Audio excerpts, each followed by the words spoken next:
Le G7, Fédération du Congo central, était très ému du retour de leur leader, Moïse Katumbi Chapwe, coordonnateur de la plateforme Lamuka. Tous unis comme un seul homme, à partir de leur fief du Congo central, ils se sont associés à l'accueil plus que chaleureux et réservé à leur président Moïse Katumbi Chapwe par tous les Congolais présents dans la ville qu'ils préfèrent de Lubumbashi. Dans leur message, ils remercient les hautes autorités du pays pour la décrispation politique amorcée en faveur de tous les Congolais. L'heure est à la lutte contre les antivaleurs pour bâtir un véritable état de droit en République démocratique du Congo.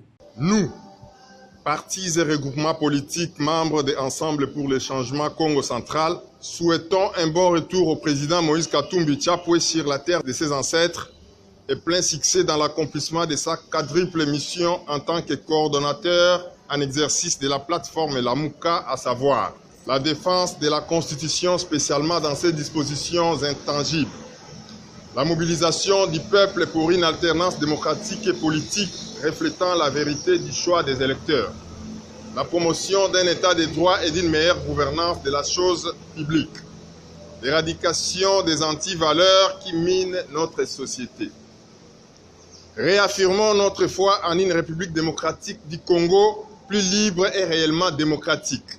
La tenue effective des élections présidentielles couplées aux législatives nationales et provinciales à la date du 30 décembre 2018. L'alternance politique au sommet de l'État. Reconnaissons la valeur inestimable des sacrifices consentis par M. Moïse Katumbi, parfois au péril de sa vie, pour sauver la démocratie en danger et participer activement à l'avènement d'un État de droit ainsi que d'une République plus protectrice des citoyens et plus humaine. Notons avec satisfaction les progrès réalisés par les régimes actuels dans le cadre de la décrispation politique, tel que recommandé par l'accord politique global et inclusif du 31 décembre 2016, et l'en félicitons. Rendons grâce à Dieu et nous réjouissons du retour au pays de notre leader après 3 ans d'exil forcé et de privation de ses droits fondamentaux, y compris celui relatif à l'exercice des charges publiques dans son propre pays.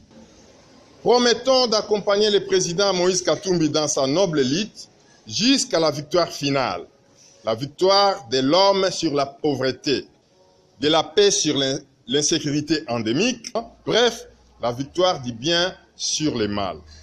Vive ensemble pour le changement. Que Dieu bénisse la République démocratique du Congo.